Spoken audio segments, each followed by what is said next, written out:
அஸ்ஸலாமு அலைக்கும் வரஹ்மத்துல்லாஹி வபரகாத்துஹு. ஷைத்தானின் 3 முடிச்சுகள்.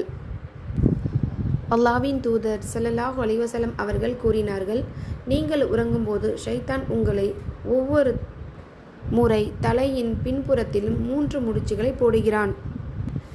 மேலும் அவன், அதாவது ஷைத்தான், ஒவ்வொரு முடிச்சின் மீதும் பின்வரும் வார்த்தைகளை கூறுகிறான் அல்லது ஊதுகிறான்.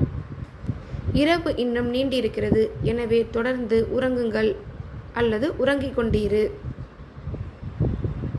ஒரு மனிதர் எழுந்து அல்லாஹ்வை நினைவு கூர்ந்தால் ஒரு முடிச்சு அவிழ்க்கப்படுகிறது.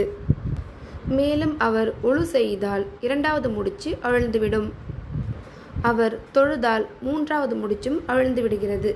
மேலும் அவர் சுறுசுறுப்புடனும் நல்ல மனநிலையிலும் காலை பொழுதை அடைகிறார் அல்லது துவங்குகிறார்.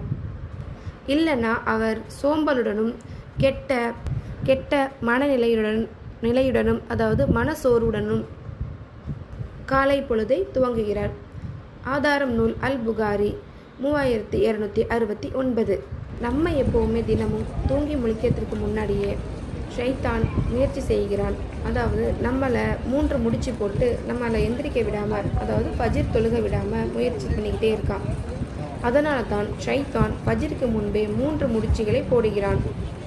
ஏன்னா நம்ம ஏதாவது ஒரு பெரிய பாவத்தில் சிக்கணும், அப்படி இல்லைன்னா அல்லாஹ்வை நீங்கள் அலட்சியப்படுத்தணும். அல்லாஹ் என்பது, நம்மளோட தொழுகை என்பது ஒரு பெரிய விஷயம் இல்லையா?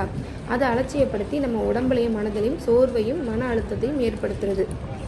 நமக்கு ஃபஜ்ர் நேரத்தில் ஒரு அழகான தூக்கத்தை கொடுத்துருவான். அதே மாதிரி இஷாவுடைய நேரத்தில் நமக்கு ஒரு உடம்புல ஒரு அழகான சோம்பேறித்தனத்தையும் ஏற்படுத்துவான். அது நமக்கு அழகாக தெரியும், ஆனால் அது மிகப்பெரிய பேரழிவு நம்மளுக்கு. அது மட்டும் இல்லாமல் நமக்கு அது கை சேதம்தான்.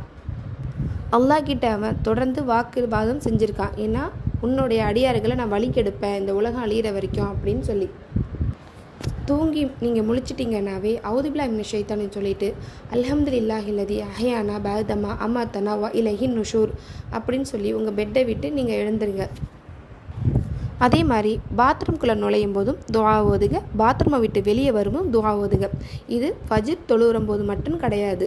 இது கண்டிப்பாக நம்ம எப்போல்லாம் பாத்ரூம் போகிறோமோ கண்டிப்பாக நம்ம அந்த துவா ஓதிட்டு தான் போகணும். ஏன்னா இது ஏன் நம்ம ஓதுறோம்னா, பாத்ரூமில் ஆண் பெண் கெட்ட ஜின்கள் இருப்பாங்க.